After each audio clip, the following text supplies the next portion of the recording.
What's going on, everybody? Good morning. Happy Tuesday. You guys know what today is all about.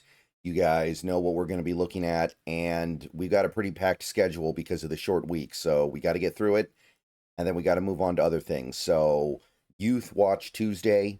How are the young players doing? By young player, I basically mean any Seahawk that is on a rookie deal.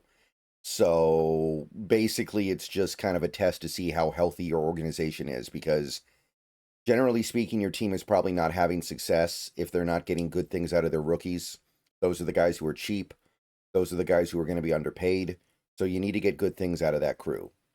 So we're going to take a look at these guys. It's going to be a top level look for sure. We're not going to dig too deep into any one player, but we just want to get an idea of how the young guys are doing.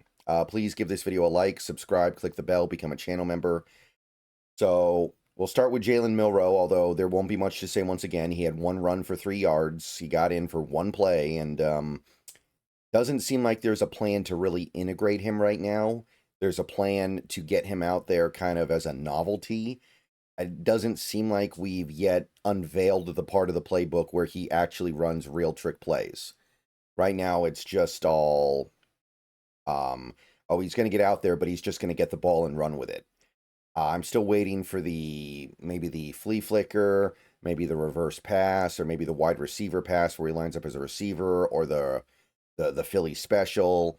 We haven't seen that yet. That may be coming down the line, but so far, just 4 yards on 2 touches. Running backs, though, Ken Walker did get to play extensively in this game. It wasn't his most productive day, but he did give you 50 yards and 2 touchdowns, so he's on track to have a pretty good season still, 192 yards through 3 games.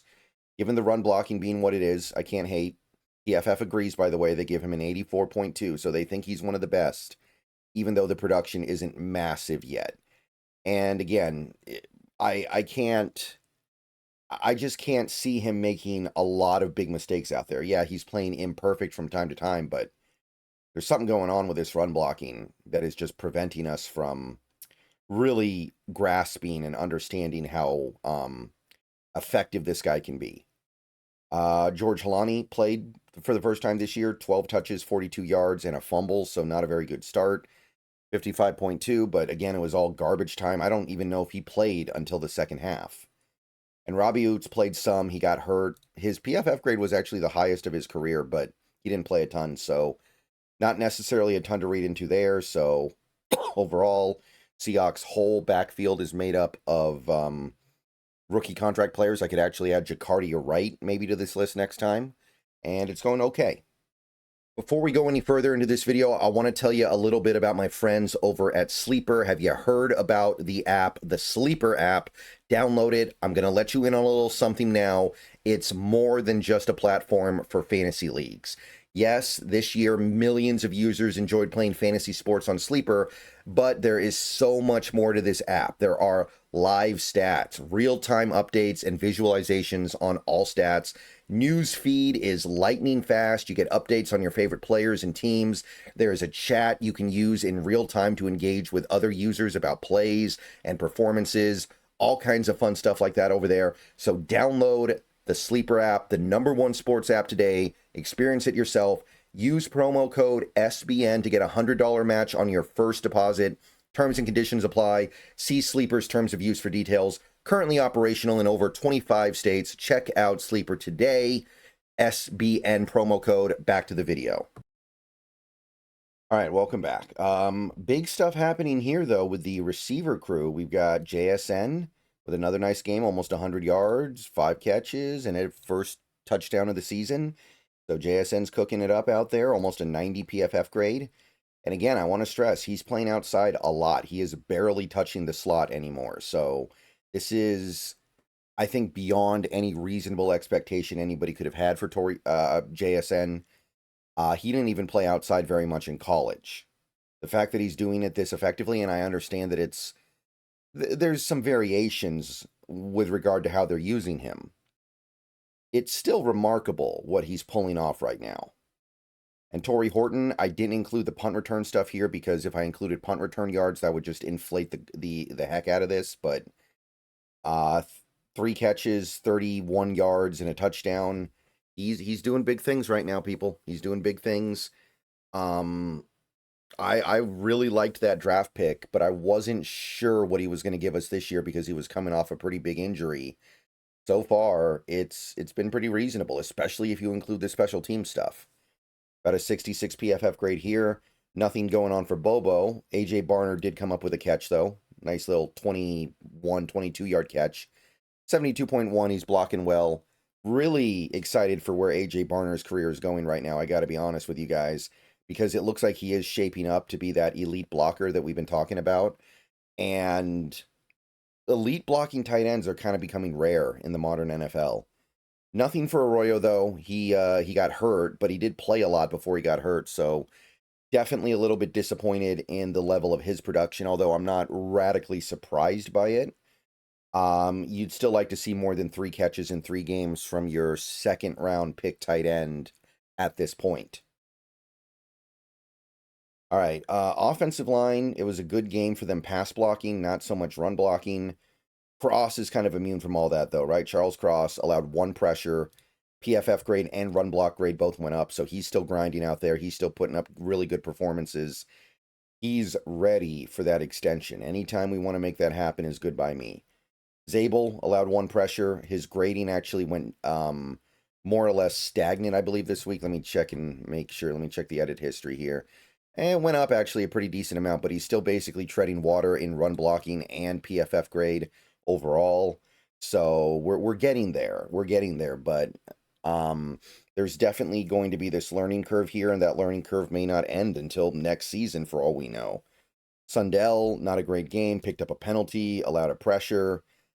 His grading dropped a little bit actually this week, so he's never going to be a great player, but I think he can be a great cog in this machine, and I'm hoping that as time goes by, he continues to be that.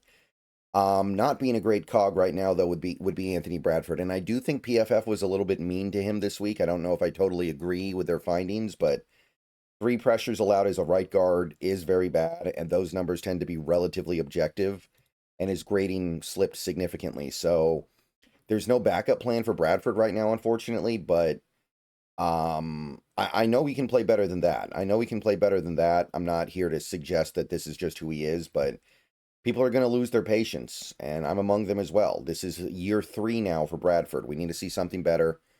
Olatimi played a little bit at the end of the game, not much to report. By the way, I took Abe Lucas off this list because he's not on a rookie deal anymore, and it occurred to me that he probably doesn't count because now we're paying him $15 million a year, so not really part of Youth Watch Tuesday anymore. All right, that's it for the offense. We're going to swing to the defense now.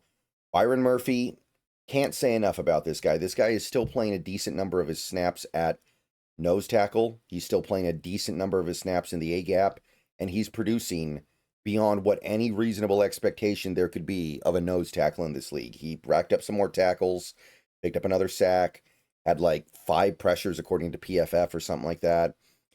I don't know what PFR will give him, but we'll see later. 70 PFF grade now. And remember, a big reason why that PFF grade is so low is because he is playing nose tackle, which is not his natural position. You can see plays where he's getting pushed off the ball because this is not what he typically does. So that PFF grade isn't even really doing it justice. And Mike Morris had a really good game too. Picked up a few tackles, had a tackle for loss. PFF grade's up to 90 now. There might be something going on here. I don't want to take it too far. We are talking about mostly garbage time, but he's playing well so far. Linebacker. Tyrese Knight slowly but surely starting to pick it up. Had 5 tackles in this game. Wasn't stellar, but was decent enough overall. I think his PFF grade went up a little. Well, no, it basically stayed the same. But this is still workable, right? This is still functional. And again, I don't think PFF is very good at judging linebacker play in the first place. Drake Thomas also picked up some tackles, got to play a decent amount in this game. I think that he's a good backup. I still hope that Tyrese Knight just takes over all his snaps soon because I think he just has a much higher ceiling. Edge rusher, there's not a lot going on here in terms of the top line numbers. Both guys played well when they did play, but neither guy is putting up big numbers yet. But they are getting effective pressure, especially Derek Hall. Derek Hall is actually one of the more effective edge rushers in the NFL right now in terms of generating pressure. So really fine with him. Mafe, a little bit quiet going into his contract year, which is a little bit disappointing, but he's not playing badly, don't get me wrong. Okay, cornerback, the only guy who really played significant was Reek Woolen this week, and he didn't play that well, but I mean, I will say his tackling's gotten a lot better. His run defense has gotten better. It's a total monkey paw situation, man. He lost the stuff that he really needs to have, and he gained the stuff that we always thought would be nice to have. But through 3 games, it's not very good what we're seeing. 41.1 PFF grade, and they do give him good. They would give him a good score if he was covering well, but right now he's not. I think Pritchett played a tiny bit in this game, but not much to report. And Kobe Bryant. Kobe Bryant didn't have a great game, but I do think he had a good game. I know he missed some tackles, but a lot of those tackles were deep in the backfield where I thought he made a really good play to even be involved. He also had 2 passes broken up. PFF grade up to a 59 now, which still isn't great, but better. And that is it for Youth Watch Tuesday. So good week overall. Not monster contributions from everybody, but you are still seeing that Byron Murphy breakout. You're seeing the JSN breakout. Things are headed in the right direction for this crew. I will see you guys later. Go Hawks. Everybody have a good rest of your day. More videos coming soon. Got a quick turnaround, so we'll be hitting it hard. See you soon.